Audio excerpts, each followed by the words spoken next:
അരികെ എത്തിയതോടെ വെള്ളക്കെട്ട് ഭീഷണിയിലാണ് കൊല്ലത്തെ ദേശീയപാത നിർമ്മാണം നടക്കുന്ന ഇടങ്ങളിൽ ഏറിയ പങ്കും. നിർമ്മാണ പ്രവൃത്തികൾ വേഗത്തിൽ പുരോഗമിക്കുമ്പോഴും ഒറ്റപ്പെട്ട ഒരു മഴയിൽ തന്നെ വെള്ളത്തിലായ ഇടങ്ങൾ ഒരുപാടുണ്ട്. ഭീഷണി പലതവണ അധികൃതർക്ക് മുന്നിൽ ചൂണ്ടിക്കാട്ടിയതാണെങ്കിലും നടപടിക്ക് മുന്നേ മഴയെത്തുമോ എന്നാണ് നാട്ടുകാരുടെ ആശങ്ക. ആ ആശങ്കയോടുകൂടി തന്നെ കൊല്ലത്തുനിന്ന് ദിലീപ് ദേവസ്യ തയ്യാറാണ്. ഗുഡ് ഈവനിംഗ് ദിലീപ് ദേവസ്യ, എവിടെയാണ്? വഴിയിലാണോ, കുഴിയിലാണോ, വെള്ളത്തിലാണോ? സുജിയ, കാലൊന്ന് തെറ്റിയാൽ ഞാൻ കുഴിയിൽ പോകും. ഞാനിപ്പോൾ ഉള്ളത് ദേശീയപാത നിർമ്മാണം നടക്കുന്ന സ്ഥലത്താണ്. ഇന്നലെ പെയ്ത ഒരൊറ്റ മഴയിലാണ് ഈ കാണുന്ന വെള്ളക്കെട്ട് ഇവിടെ രൂപപ്പെട്ടിരിക്കുന്നത്. ഇവിടെ ഈ മഴക്കാല പൂർവ്വമായിട്ടുള്ള ഈ മുന്നൊരുക്കങ്ങൾ നടത്തുന്നതിന് വേണ്ടിയുള്ള യോഗങ്ങളൊക്കെ ചേർന്നെങ്കിലും അതിനുള്ളൊരു പരിഹാരം കാണാൻ ചുരുങ്ങിയ സമയം കൊണ്ട് ഈ അധികൃതർക്ക്, ഈ കമ്പനി ആൾക്കാർക്ക് സാധിച്ചിട്ടില്ല എന്നുള്ളതാണ്. ഇപ്പോൾ കണ്ടില്ലേ, ഈ വെള്ളം വന്നതോടുകൂടെ തന്നെ വെള്ളം കയറി ഇവിടെയെല്ലാം നനഞ്ഞിരിക്കുകയാണ്. അപ്പോൾ ഈ മണ്ണ് ഇടിയാനുള്ള സാധ്യതയുണ്ട്. ഇങ്ങനെ മണ്ണിടിയുകയാണെങ്കിൽ അത് വലിയ തോതിൽ അപകടം ഉണ്ടാകുന്നു. അതിന് വേണ്ടി വെച്ചതാണ് ഇത്തരത്തിലുള്ള ബാരലുകൾ. ഇങ്ങനെ ബാരലുകൾ വെച്ചപ്പോഴുണ്ടാകുന്ന മറ്റൊരു ബുദ്ധിമുട്ട്, ഈ റോഡിൻ്റെ, അതായത് ഹൈവേയുടെ വീതി കുറഞ്ഞിരിക്കുന്നു. അങ്ങനെ രണ്ട് വാഹനങ്ങൾക്ക് പോകുമ്പോൾ നമുക്ക് തന്നെ അറിയാം, ഈ റോഡിലൊക്കെ വാഹനങ്ങളുടെ സ്പീഡ് നിയന്ത്രിക്കാൻ പറ്റാത്തത് സ്പീഡാണ്. ഇവിടെ എവിടെയും ക്യാമറ ഇല്ലാത്തത് മറ്റൊരു അപകടമാണ്. ഇപ്പോൾ ഈ കാണുന്ന മണ്ണെല്ലാം തന്നെ ഒരൊറ്റ മഴയിൽ, ഇന്നലെ രാത്രി പെയ്ത മഴയിൽ വെള്ളത്തിൽ പുതിർന്ന് കിടക്കുകയാണ്.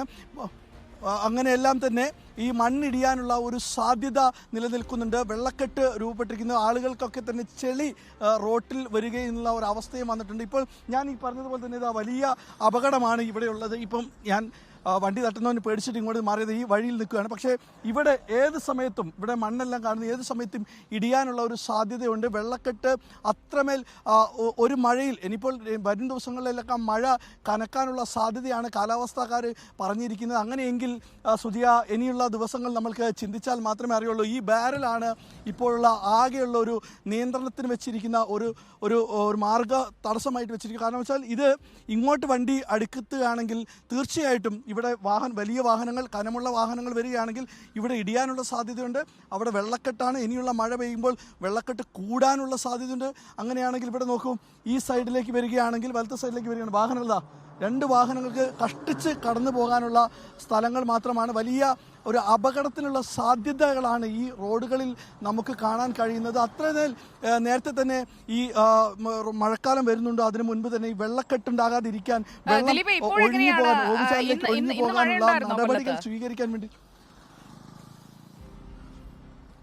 സുജിയ, ഇന്ന് രാവിലെ മുതൽ തെളിഞ്ഞ കാലാവസ്ഥയാണ്. രാവിലെ 6 മണിക്ക് മഴയുടെ ഒരു ലൈവൊക്കെ ചെയ്യണമെന്ന് കരുതി ഞാനൊക്കെ ഇങ്ങനെ 6 മണിക്ക് എണീറ്റ് വന്നു. അപ്പോൾ മുതൽ തുടങ്ങിയ ഒരു ഡ്രൈ ആയ കാലാവസ്ഥ, ഒരു മഴയില്ല, ഒന്നുമില്ല. ഇവിടെ ഇപ്പോൾ ഒരു മഴ മൂടിക്കെട്ടുന്നുണ്ട്. പക്ഷേ രാത്രി സമയത്ത് വലിയ തോതിലുള്ള മഴയുണ്ടാകും. അങ്ങനെ രാത്രി പെയ്ത മഴയാണ്. ഇന്നലെ രാത്രി ഒരു 9 മണി മുതൽ 11 മണി വരെ പെയ്ത മഴയുടെ വെള്ളമാണ് ഈ കിടക്കുന്നത്. പക്ഷേ ഇനിയുള്ള ദിവസങ്ങളിൽ പോലും രാത്രി കാലങ്ങളിൽ മഴ പെയ്യുകയാണെങ്കിൽ, അല്ല പകൽ സമയങ്ങളിൽ മഴ പെയ്യുകയാണെങ്കിൽ ഈ പ്രവർത്തനം എങ്ങനെ പുരോഗമിക്കുമെന്നുള്ള കാര്യത്തിൽ നമുക്കൊരു സംശയമുണ്ട്. കാരണം ഇത് കരാറുകാരെ പോലും തലവേദനയിലാക്കുകയാണ്. കാരണം നമുക്ക് എല്ലാവർക്കും തന്നെ ഈ റോഡ് പണിയൊക്കെ വേഗത്തിലാക്കി ഈ തടസ്സങ്ങളൊക്കെ മാറിക്കിട്ടി പെട്ടെന്ന് നാട്ടിലേക്ക് എത്തുക, അല്ലെങ്കിൽ വേഗത്തിൽ മാർഗ്ഗ തടസ്സങ്ങളില്ലാതെ ഓടിയെത്തുക എന്നുള്ളതാണ് നമ്മുടെയൊക്കെ ഒരു ആവശ്യം. പക്ഷേ ഇത്തരത്തിൽ ഒരു തിരിച്ചടിയാണ്, കരാറ് കമ്പനിക്കാർക്കൊക്കെ തിരിച്ചടിയാണ് ഈ മഴ വരുന്നത്. പക്ഷേ ഇതിന് നേരത്തെ തന്നെ അവർ കാണേണ്ടതിരുന്നത്, മഴ വരുമ്പോൾ വെള്ളക്കെട്ടുണ്ടാകുന്നുണ്ട്. ഈ വെള്ളക്കെട്ടിൽ എങ്ങനെ വെള്ളക്കെട്ട് പരിഹരിക്കാം എന്നുള്ള കാര്യത്തിൽ മനസ്സിലായി. ആ കുഴിയുടെ ആഴം എത്രയാണെന്ന് അറിയില്ല. വെള്ളത്തിൽ വീഴാതെ നോക്കുക. അടുത്ത ആഴ്ച കല്യാണമാണ്.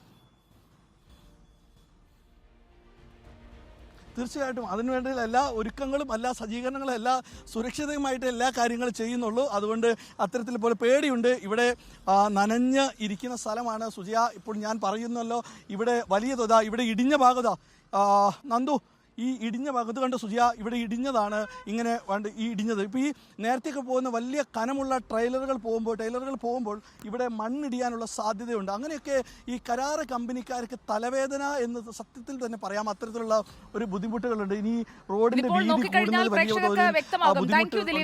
ദേശീയപാതയുടെ പണി നടക്കുന്ന ഭാഗത്ത് മുഴുവൻ ഈ രീതിയിൽ വെള്ളം ഇങ്ങനെ കെട്ടി നിൽക്കുകയാണ്. ഇന്നലെ 3 മണിക്കൂർ മഴ പെയ്തതേ ഉള്ളൂ കൊല്ലത്ത്. ഇന്ന് മഴ പെയ്തിട്ടേ ഇല്ല. ആ 3 മണിക്കൂർ പെയ്ത മഴയുടെ വെള്ളമാണ് അങ്ങനെ കെട്ടിക്കിടക്കുന്നത്. അപകട സാധ്യതയുള്ള മേഖലകളിലൂടെയൊക്കെ വാഹനം ഓടിക്കുമ്പോൾ ശ്രദ്ധിച്ചു വേണം പോകാൻ. വഴിയിലേക്ക് ഇറങ്ങുന്ന, പ്രത്യേകിച്ചും അവധിക്കാലം തീരാറാകുമ്പോഴേക്കും ആഘോഷമൊക്കെ ഒന്ന് പൂർത്തിയാക്കുന്നതിന് വേണ്ടി യാത്രയിലൊക്കെയുള്ള ആളുകൾ പ്രത്യേകം ശ്രദ്ധിക്കുക.